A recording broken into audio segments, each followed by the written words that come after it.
If this is a small taste of what's in store for the future, then I'm on board with the prospect of ultra-thin phones. Samsung's the first out of the gate with the Galaxy S25 Edge, an unbelievably thin phone at 5.8mm that can only be appreciated seeing it in person. Not surprisingly, it has me captivated because this slim phone is rich in features that make it a worthy best phone contender, including a 200-megapixel main camera, 6.7-inch OLED display, and Snapdragon 8 Elite chip. But at the same time, I am torn because at $1,099 it's intruding on Galaxy S25 Ultra territory, so I'm left wondering if the trade-offs with the Galaxy S25 Edge are worth it. This is only the start, so it will be interesting to see how other phone makers respond to this trend. In my Galaxy S25 Edge hands-on review, I'll tell you what features stand out to me the most and whether or not its thin construction is enough to pull me away from today's flagship models. Does a thin construction warrant a hefty price point? This is the argument at the heart of Galaxy S25 Edge, which starts at $1,099 for the base model with 256GB of storage, or you can upgrade to 512GB of storage for $1,219. This phone doesn't come cheap at all and will make anyone really think twice about its value, but I can say if it's worth the high price until we have put this device through its paces. The Galaxy S25 Edge is $100 more than S25 Plus and $200 less than S25 Ultra. You get 3 color options to choose from: Titanium Silver, Titanium Jet Black, and Titanium Icy Blue. Out of the 3, Titanium Icy Blue certainly stands out the most for its piercing color, but it won't matter as much if you intend on putting a case over it.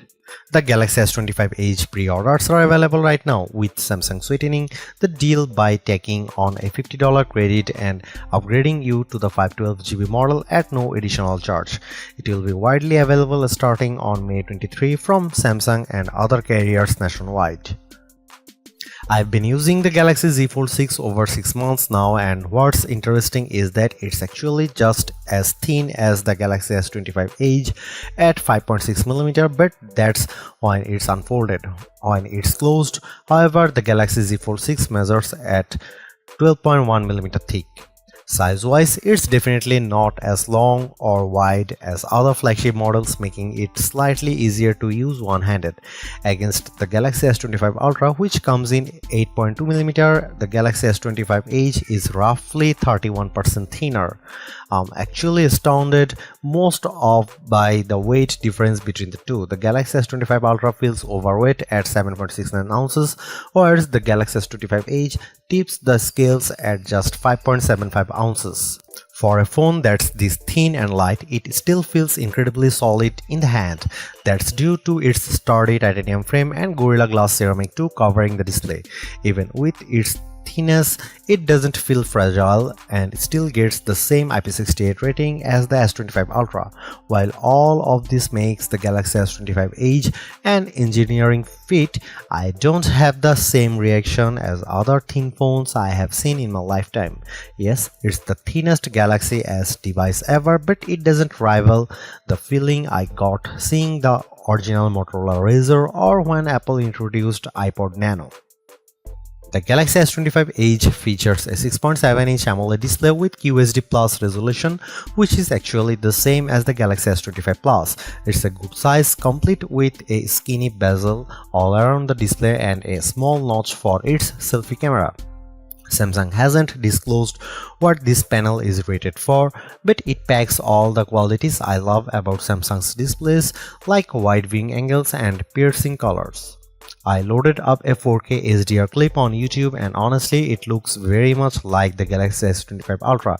It also benefits from the same adaptive 120Hz refresh rate that makes animations and scrolling with the interface so buttery smooth. The true test will be how bright it gets, because the Galaxy S25 Ultra achieved a peak brightness of 1860 nits. Even if it doesn't quite reach the same level, it still looks great for what most people will use it for. Considering how much of a camera snob I can be, it's going to be tough convincing me that the Galaxy S25 Edge's dual camera setup is good enough. It consists of 200 megapixel main shooter paired with a 12 megapixel ultra-wide, but Samsung doesn't explicitly say it's using the same exact sensor found with the Galaxy S25 Ultra's main camera. The zooming is all handled by the main camera. I have seen excellent results from phones that make great use of pixel binding, so I suspect the Galaxy S25 Edge won't disappoint in this area. However, just know that its maximum zoom is capped at 10x zoom, which effectively eliminates space zoom from its arsenal. The Galaxy S25 and S25 Plus have a 3x telephoto lenses capable of 30x zoom, while the S25 Ultra has a 3x and 5x optical with 200x digital. This is one area I am apprehensive about because it means that it won't get the same caliber of moonshots or distant stars whenever I shoot astrophotography with the Galaxy S25 Ultra.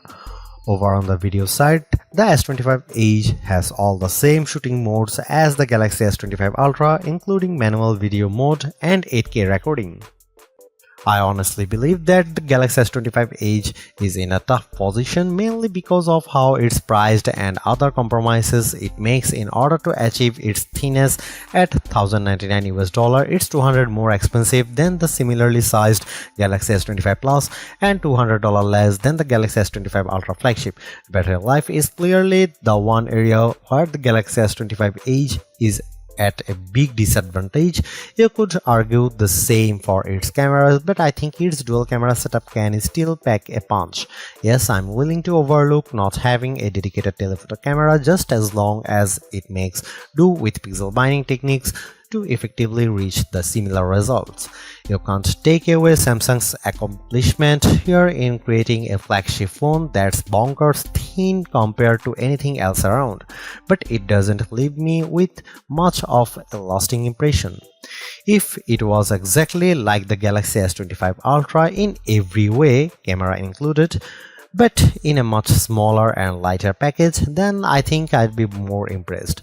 But it's not. This isn't a generation-defining change like the Moto Razr or iPod Nano. Then again, there's still chance the S25 Edge could sway my feelings once it's properly tested. Thanks for watching. See you in the next one.